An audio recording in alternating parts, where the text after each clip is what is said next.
in Huntington Beach, California at Classic Industries for Media Day, and I'm here with Craig, otherwise known as Jersey.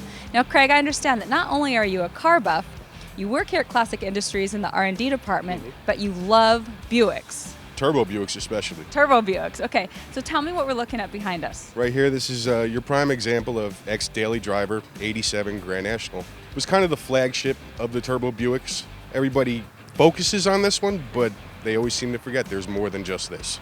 Okay, like what? Well, there's the GNX, which is the king of the heap, who's saying goodbye to this line. There's a T-Type, which is just like this, but you could get it in any color, and they had chrome bumpers. There's WE4s, there's Limiteds. It runs the gambits. It's like being in a candy store with just Buicks.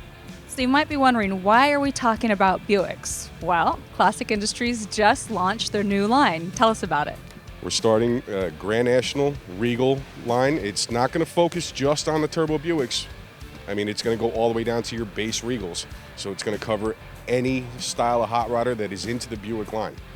So for you to have a whole line on Gen 1 and Gen 2 of Buicks, that means you were getting a lot of inquiries for people looking for parts and accessories for these cars, right? Yes, completely. It's been a stalled, platform for a while. There's certain companies that dabble in it, but nobody's really grabbed it and ran with it yet. Why do you think that is? I think it has to do with it being an 80s car. Everybody's afraid to tackle it. If you look at the numbers, Grand Nationals, mainly GNXs, they're selling for $75,000 and up. Granted, now those are the king of the heap, but you can pick up a T-Type under 11 grand. As sometimes as low as 5,000 or 6,000, and they're good starters. So can you tell me a little bit about the product line right now?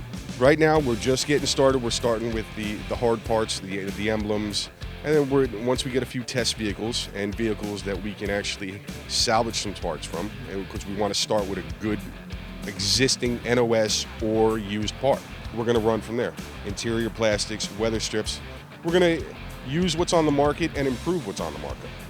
What parts wear out first, do you think? What are some of the parts that would be most sought after? A lot of parts that wear out quick on these are going to be your door hinges, especially driver door hinges. Key locks go, the simple wear and tear stuff, door handles. A lot of this stuff does jump lines, jump body styles. So it gives us a leg up because we're already into the lines that it crosses over into. So it's safe to say that you're pretty excited about this launch. I'm ecstatic. I can't wait to get started on my own car for this one. All right, you guys. Well, to find out more about the new Buick parts, check out ClassicIndustries.com and stick with us because we have more to come from Media Day here at Classic Industries.